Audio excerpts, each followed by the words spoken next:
अच्छा, बिस्मिल्लाहिर्रहमानिर्रहीम। आज जो हमारा टॉपिक है वो है विस्कासिटी। विस्कासिटी क्या है? विस्कासिटी का जो डिफिनीशन है वो है the resistance offered by a fluid to its own flow is known as viscosity. Viscosity हम आम उर्दू में लुगत में हम कहते हैं कि गाढ़ापन। गाढ़ापन जिस तरह अक्सर लोग कहते हैं कि ये दूध गाढ़ा है, ये दूध गाढ़ा नहीं है। तो ये गाढ़ापन क्या है? ये रेजिस्टेंस है जो एक फ्लूइड अपने आप को ऑफर करता है, पेश करता है। मैंने आपको बताया था कि फ्लूइड क्या है। फ्लूइड वो मटेरियल जो बह सकता है, फ्लो कर सकता है एक बर्तन से दूसरे बर्तन में, एक सिलेंडर से दूसरे सिलेंडर में। आप उसको क्या कर सकते हैं? आप उसको डाल सकते हैं। ठीक है। तो जब आप उसको डालते हैं तो बाज़ मटेरियल बाज़ जो फ्लूइड्स है वो आसानी के साथ फ्लो कर सकते हैं, डाल सकते हैं, और बाज़ मुश्किल से डाल सकते हैं। तो जो आसानी के साथ हम डाल सकते हैं तो हम कहते हैं कि ये कम गाढ़ा है, लिस विस्कस है। और जो हम मुश्किल से डालते हैं वो हम कहते हैं कि इसमें इसका गाढ़ापन जो है वो क्या है, वो ज़्यादा है। तो ये जो गाढ़ापन है ये क्यों होता है, ये विस्कासिटी क्यों होती है? तो ये जो जितने हम जानते हैं और आप भी जानते हैं कि जितने भी मटेरियल्स हैं ये मॉलिक्यूल से बने हैं, एटम से बने हैं। तो और एटम्स के दरमियान और मॉलिक्यूल्स के दरमियान क्या होता है? इंटर मॉलिक्यूलर फोर्स होता है। तो जिन मटेरियल्स के मॉलिक्यूल्स के दरमियान इंटर मॉलिक्यूलर फोर्स ज़्यादा होता है तो उसकी विस्कासिटी भी ज़्यादा होती है। वो एक दूसरे को आगे जाने नहीं देते। ठीक है, फ्लो करने में उसको दुश्वारी पेश करती है। तो याद रखें कि बाज़ मटेरियल की जो विस्कासिटी है वो ज़्यादा इसलिए है क्योंकि उसकी इंटर मॉलिक्यूलर फोर्स जो है, मॉलिक्यूल्स के दरमियान जो कुव्वत है, जो फोर्स है, वो ज़्यादा होती है।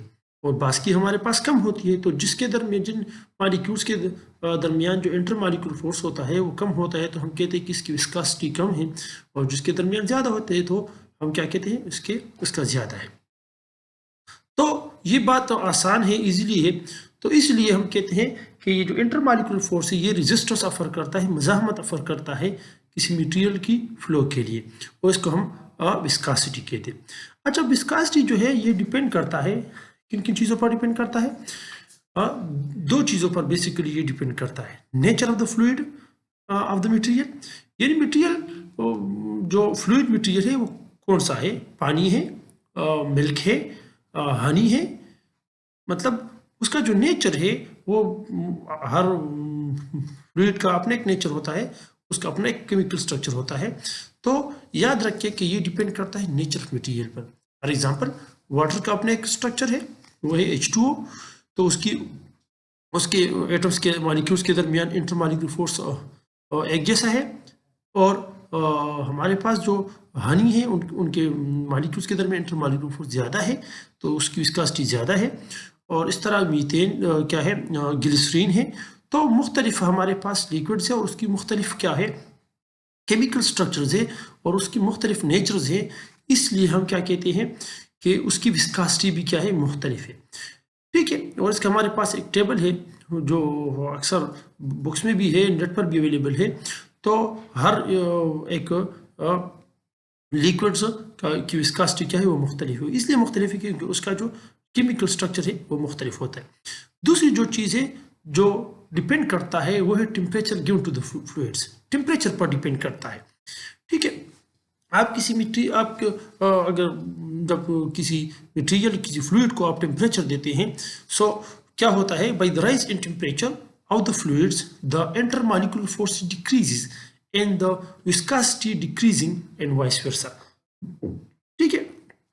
क्या मतलब है इस सेंटेंस का, इस पैराग्राफ का सेंटेंस का मतलब ये है कि जब हम किसी फ्लूइड को टेम्परेचर देते हैं तो उसके जो मॉलिक्यूल्स के दरमियान जो इंटर मॉलिक्यूलर फोर्स होता है वो कमज़ोर पड़ जाता है, वो कम हो जाता है।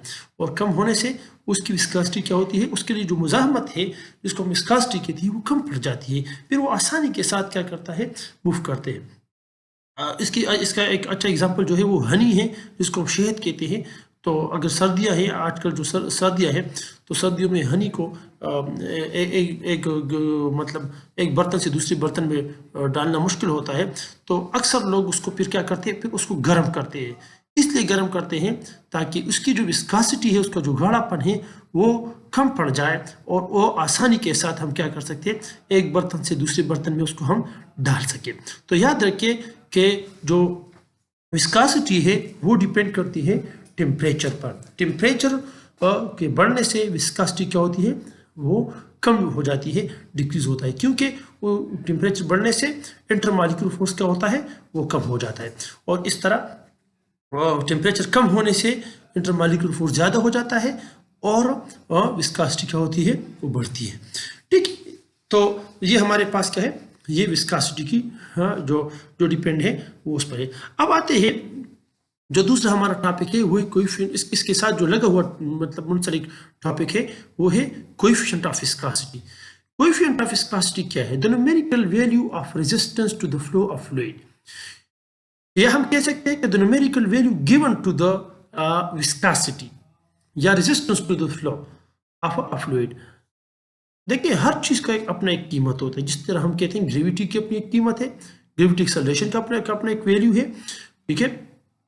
और इस तरह हमारे पास मुख्तलिफ ऐसी चीज़ें हैं जिसकी क्या होती है, अपनी वैल्यूज़ होती हैं और उसका मतलब हम उसको फिर क्या करते हैं, मुख्तलिफ इक्वेशन में हम पुट कर सकते हैं, ठीक है। तो न्यूमेरिकल वैल्यू है जो resistance to the flow of fluid है, उसको हम कहते हैं विस्कोसिटी कोएफिशिएंट या कोएफिशिएंट ऑफ विस्कोसिटी हम कहते हैं। तो कोएफिशिएंट कहते हैं मतलब नंबर्स को हम कहते हैं, नंबर्स को कांस्टेंट वैल्यू को हम कोएफिशिएंट कहते हैं मैथमेटिक्स लैंग्वेज में, ठीक है।